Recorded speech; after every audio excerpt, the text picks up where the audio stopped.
एनरहोदर शहर से अभी रेस्क्यू नहीं किया जा सकता है। ज़ैपोरिज़िया के प्रशासनिक प्रमुख अलेक्जेंडर स्टारुख का बयान है ये। रेस्क्यू प्लान तैयार है लेकिन अभी इलाके में जाना संभव नहीं। स्थिति संभालते ही जैसे स्थिति कंट्रोल में होगी लोगों को वहां से निकाल लिया जाएगा। सर लोगों पे संकट यहां हम देख रहे हैं प्लांट की वजह से अभी तो लोगों को निकालना मुश्किल हो रहा है। यानी जो बात कही जा रही थी कि आम लोग निशाने पे नहीं आएंगे, ये तो साफ दिख रहा है कि लाखों लोग निशाने पे। नहीं, बिल्कुल लोग निशाने पर हैं। और आप देख पा रहे होंगे कि पिछले 40 साल में ये पहला युद्ध है जिसमें एक ऐसा शासक लड़ाई लड़ रहा है जिसको डेमोक्रेसी की परवाह नहीं है, जिसको ये परवाह नहीं कि उसकी अकाउंटेबिलिटी इस युद्ध के बाद क्या होगी। तो वो मुझे लगता है कि पुतिन हत्यारा का तमगा लेना चाहते हैं। पुतिन आम लोगों के हत्यारे का तमगा लेना चाहते हैं। मुझे लगता है कि वो दुनिया को नेपोलियन और हिटलर को भुला देना चाहते हैं और पूरी दुनिया को वो ललकार रहे हैं कि मैं जो करूंगा आप। लेकिन मेजर साहब मुझे ये बताइए कि न्यूक्लियर पावर प्लांट पर हमला मकसद क्या हो सकता है इसका? क्योंकि न्यूक्लियर पावर प्लांट पर हमला अगर होता है तो न सिर्फ यूक्रेन बल्कि पूरे यूरोप पर खतरा तो पैदा हो जाएगा, ये आशंका तो है। रूस से भी खतरा है, वो उनके पड़ोसी मुल्क हैं।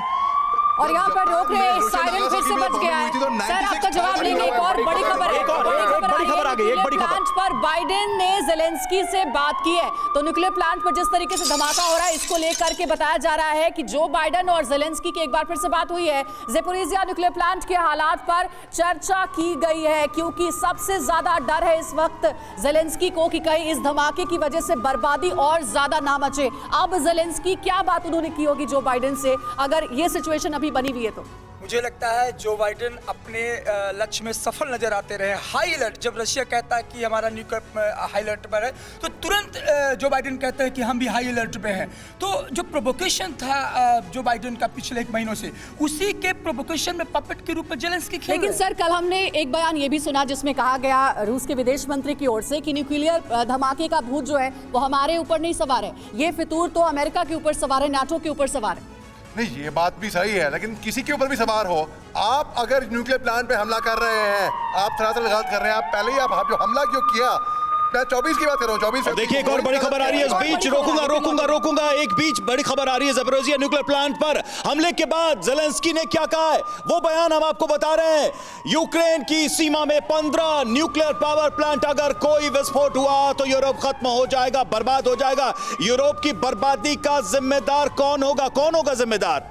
ये दोनों होंगे। मैं कहता हूं ये इसमें नाटो भी होगा और रूस भी होगा। जो बड़ा है उसकी जिम्मेदारी बड़ी नहीं है क्या? बिल्कुल जो है। ताकतवर है उसका रोल ज्यादा नहीं है क्या? बिल्कुल वही रिस्पॉन्सिबल है। बिल्कुल है। लेकिन आज आप वही, मैं दोबारा आऊंगा, अगर आप आज कंपेयर कीजिए न्यूक्लियर वॉरेट्स के बारे में, जो न्यूक्लियर पावर्स हैं, पूरा नाटो मिला करके जितना है उससे ज्यादा सिर्फ रशिया के पास है। तो ये बिल्कुल सही है कि रशिया आज ज्यादा पावर है, तकरीबन 5970 न्यूक्लियर। सर तो फिर तो वही बात हो गई, समर्थ के नहीं दोस्त गोसाई। कोई दोस्त नहीं है रूस का, ताकतवर है इसलिए। लेकिन ये है कि अगर रोकना था तो नाटो ने पहले कार्रवाई करनी चाहिए थी और न्यूक्लियर प्लांट को जो है नाटो ने पहले कार्रवाई नहीं की और शायद कि उसके ऊपर उनको डर तो होना चाहिए था कि रूस इस पर कब्जा करेगा और उसका मजबूत रखनी चाहिए थी उसकी सिक्योरिटी कि रूस वहां पहुंच ना पाए। तो रूस तो पहुंच ना पाए, लेकिन इस बात का इंतजाम नहीं किया गया। और सवाल यही कि अंतर्राष्ट्रीय बिरादरी क्या कर रही है और रशिया को कैसे रोका जा सकता है। सर एक एक्सपर्ट ने बताया कि भोपाल में कैसे गैस ट्रेजेडी हुई और उसका इंपैक्ट कितने सालों तक हुआ। अगर यहां पर ब्लास्ट हो जाता है तो कितना बड़ा इंपैक्ट और कितने लोगों तक प्रभाव। जब इस दौर का इतिहास लिखा जाएगा हाथ पढ़ने पर खून ही खून नजर आएगा। मैं कहना चाहूँगा इसके लिए पूरी जो दोनों महाशक्तियाँ हैं अमेरिका और रूस लगातार इसके लिए जिम्मेदार है और सबसे बड़ा जिम्मेदार तो नाटो है। परवाह देश की, सोमवार से शुक्रवार रात 10 बजे TV9 भारतवर्ष पर।